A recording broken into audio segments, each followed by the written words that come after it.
So mostly hello everyone, welcome to my pocket box होइन. So आज चाहिँ अब म चाहिँ घर जाँदैछु अब चाहिँ. सो घर जाने बाटो चाहिँ यही मास्तिर भएको छ. लेट्स सी कस्तो हुनेछ होइन. त्यस्तो डेन्जर छ बाटो होइन गाइस होइन भन्दा त क्या अहिले यहाँ एउटा गाडी आउनुपर्छ होइन, अथवा कि डोजर सोजर कि पर्सिफर ए बाप्रे हो मान्छे चिनिँदैन क्या यहाँ. उहाँहरू काठमाडौँको प्रदूषण त के प्रदूषण धुलो हो र हाम्रो यहाँको हेरेर लास्टै खतम छ भने जम्मा बनेपाबाट होइन.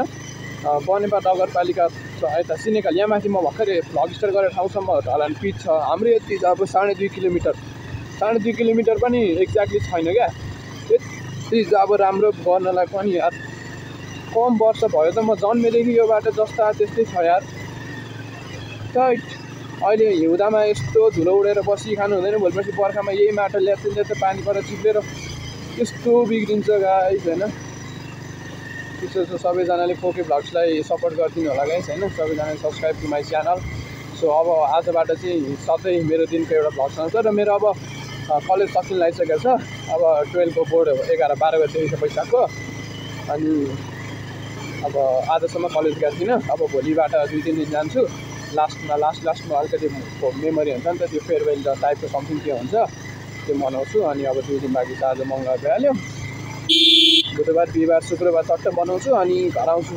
अनि घरमै बसेर पैसादेखि बिदा हुन्छ जस्तो लाग्छ, जहाँसम्म मलाई लाग्छ. किनभने अब सक्यो त उनीहरूले प्री बोर्ड लिइसकेपछि त सक्यो त. अझै हामी जान्न पनि, हाम्रो कलेज एबिएम कलेजले अलि स्टुडेन्टको राम्रै फ्युचर अलिकति बरु 2 दिन बढी पढाएर राम्रो मार्क्स आउँछ भने किन घर राख्नु भन्ने सोच भएको कारण अहिलेसम्म कलेज बोलाइरहेको छ. अनि त्यही हो. अनि हजुरहरू अब मैले योभन्दा पहिला पनि च्यानल खोलेको थिएँ, भ्लग्सको च्यानल मेरो 3-4वटै थियो होइन.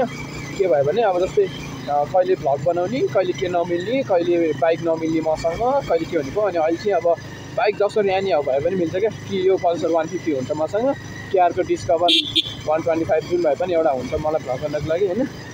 सो अब डेली भ्लग्स आउँछ मेरो. एकैछिन है गाइस, मेरो यहाँ यो अलिकति तल सर यो फित्ता लाउनु पर्यो हेलमेटको. सो बाटो चाहिँ यस्तै रहेको छ होइन. ए पेट्रोल सक्यो क्या हो, यस्तो बाटोमा पेट्रोल सक्यो भने म त अनि खतम भइहाल्छु नि गाइस. यो मोबाइल राख्नुको बेफाइदा चाहिँ यही हो क्या गाइस. गोप्रो भयो भने सानो हुन्छ, अगाडिको बाटो देख्छ. यो म्यामपर्छ मोबाइल राख्यो भने देख्दैन क्या. मेरो हेलमेट फेरि डट हेलमेट छ क्या, नर्मल्ली त्यो हुन्छ नि त्यो वाला हेलमेट होइन, डट हेलमेट छ. अनि चुच्च अगाडिसम्म छ अनि बाटो फुल्ली कभर गर्छ क्या यसले. त्यही भएर अनि अलिकति डाउन पारेर हो यसो चलायो भने देख्छ. तर हाइवेतिर चलाउन चाहिँ अलिक रिस्की नै हुन्छ. मेरो मोबाइल ठुलो पनि छ, अलिकति ठुलो छ साइजमा. अनि हेलमेटको यो अगाडिको यो चुच्चो पनि हुन्छ नि त डटको. त्यही भएर अब अर्को एउटा हेलमेट किन्ने सोचमा छु. पैसा अलिक छैन अहिले. पैसा भयो भने हेलमेट र गोप्रो एकैचोटि किन्ने सोचिरहेको छु. के हुन्छ अब यहाँ हाम्रो गाउँमा अब धुलो अहिले अलिअलि यहाँ विकास गर्न लागेका छन्. ग्राभेल गर्नेले भनेर सुनेको थिएँ. अब यहाँ ढुङ्गा ल्याएर झारा छ प्यारा टिचरले है. अब हामी चाहिँ यहाँ एकदम यस्तो माटो भएको ठाउँमा आइसक्यौँ नि. यहाँ दिनदिन माटो छ भने यहाँ पछाडि धुलो मात्रै कति उडा हेर्नुपर्छ क्या अहिले.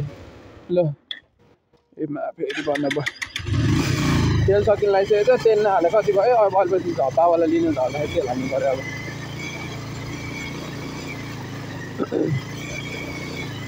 त्यही हो गाइस. अब जिन्दगी चलिरहेछ यस्तै बाटोमा दौडिरहेछ बाइक पनि होइन. अब कसलाई के दोष दिनु, न सरकारलाई के भन्नु न कसैलाई के भन्नु. अब कसैको आँखा फुटेको छैन, सबैजनालाई थाहा कहाँनिर के गर्नुपर्ने भनेर. अब अहिलेसम्म विकास भएको छैन. नेपालको कन्डिसन त्यही हो. हाम्रो त यहाँनिर बाटो यति भए नि पुगिन्छ, धुलो अलिअलि छ होइन. अब कसैकोमा बाटै नपुगेको ठाउँमा हुन्छ नि सानो सानो बाटो, त्यो गाडी गएपछि दुर्घटना हुने ठाउँमा झन् मान्छेलाई कति लाग्यो होला त क्या मनमा पिर होइन. त्योभन्दा त यहाँ हामीलाई धेरै ठिक छ क्या. भए पनि अब जसलाई पनि अलिक राम्रो भएपछि झन् राम्रो चाहिन्छ. मान्छेको जातै त्यही हो होइन. त्यही भएर अलिकति अब राम्रो चाहियो. हाम्रो पनि यहाँ 2-3 चोटि त एक्सिडेन्ट भयो क्यारे. अनि वनमा मान्छेहरू पनि 2-3वटा अब मान्छे सुसाइड गरे हो कि अब त्यो के गरे हो. 2-3वटा लास पनि भेटिसक्यो हाम्रो यो डाँडामा चाहिँ वनमा. 2टा हजुरबुवाहरूको बुढो मान्छेहरूको अनि एउटा भर्खरको मान्छे हो कि खोइपछि थाहा पाउनु सकेन माथिपट्टि नै मरेर त कुहिसकेर त गोजीमा कति 20-22 कति हजार पैसा थियो अरे भनेर सुनेको थिएँ अस्ति नै। अहिले त त्यति अहिले त भयो 1 वर्ष मात्रै भयो क्या अरे 1 वर्ष नि होइन समथिङ 1 वर्ष भयो त्यस्तो केसमा आएको। फेरि अब कुन चाहिँ आउने हो कि के हो तर त्यो हाम्रो गाउँ एकदम रमाइलो छ घुम्न आउनलाई चाहिँ होइन। अब यस्तो बाटोमा जो पाए त्यही आउनु सक्ला जस्तो त लाग्दैन मलाई, तर मेरो पछाडि बसेर कोही आउन चाहनुहुन्छ भने म एक ठाउँमा नलडाइकन एकदम कम्फर्टेबल ल्याइदिन्छु। किनभने अब के कुरा गर्नु गाउँमा होइन मेरो उमेरको केटो म एउटा हो क्या। अब कसलाई के भन्नु अरू त म नि 18-20 वर्षको पुग्छु होइन केटो एक्लै छु गाउँमा। जुन तपाईँ सोच्न सक्नुहुन्छ क्या मान्छेले यो गाउँ किन छोड्या होला भन्दा क्या त्यो सोच्न सक्नुहुन्छ क्या।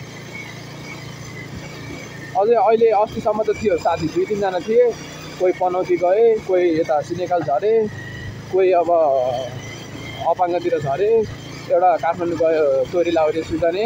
अब म एउटा मात्रै छु मेरो उमेरको, कोही छैन।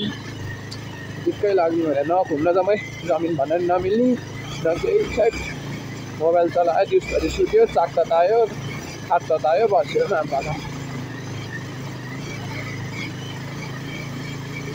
ठिक छ। तर अब यस्तै हो नेपाल होइन।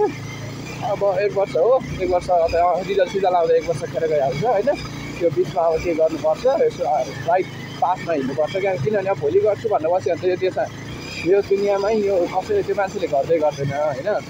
चाहे त्यसलाई सुती खाने जबै दियो पनि भोलि गर्छुदेखि भने त्यसले गर्न सक्दैन।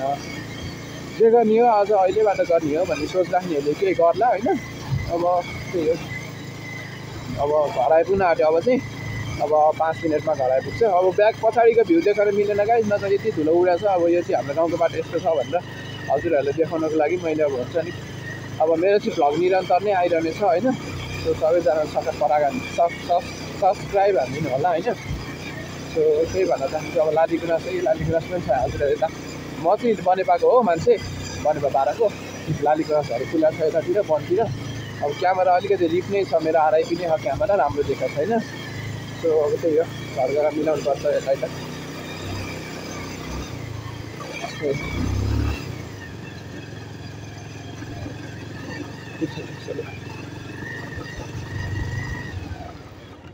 ए ल तेल खतम हो क्या हो।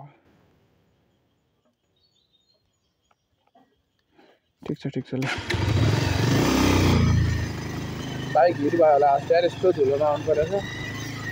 अति धुलो भने एउटा गाडी आइदियो भने चाहिँ अहिले डेमा देखाउनु तपाईँहरूलाई यहाँ देखाइदिन्छु म कतिको धुलो आउँछ भनेर होइन। अब गाडी आएन। अब भोलि बिहान कलेज जाँदा अब यो भ्लग हजुरहरू सब आइपुग्दैन थाहा छैन। मैले बोलेर गर्ने काम गरेँ। अब यो भ्लग कहिले आइपुग्छ त्यही हो। अब भोलि कलेज जाँदाको बिहानको भ्लग चाहिँ आउँछ हजुरहरूलाई। ठिक छ। अनि किप सपोर्टिङ गाइस सबैजनाले सपोर्ट गरिदिनु होला होइन। अब किनभने केही गर्न चाहने केही गर्ने नेपालमै अथवा केही गरौँ भनेको म एउटा नेपाली नागरिक युवा पनि भएको हो होइन। सो यसको लागि हजुरहरूको सपोर्ट चाहिन्छ मलाई होइन। सबैजनाले तर यो दुनियाँमा नेपालभरि होइन सब मान्छेले युट्युब च्यानल खोल्ने होइन। सबजनाले फलो गर्ने क्या भनेर सब्सक्राइब गरिदिने क्या। अब जस्तै मेरो साथी 10जनाले युट्युब च्यानल खोल्ने 10जनाले सब्सक्राइब हान्ने। त्यसै गरी अब लाखजनाले गऱ्यो भने त अनि लाखजनाले गऱ्यो भने त लाख सब्सक्राइब भइहाल्यो एकअर्काको। अनि त्यसपछि हाम्रो सब्सक्रिप्सन त जति गरे नि पाइहाल्छ सब्सक्राइब एकअर्कालाई। अनि लाखजनाको सब्सक्रिप्सन फेरि सब्सक्राइब भएर च्यानल फेरि 1000 सब्सक्राइबर पुगिहाल्छ। अनि के अरे 1K पुग्छ। अनि हेलो गाइज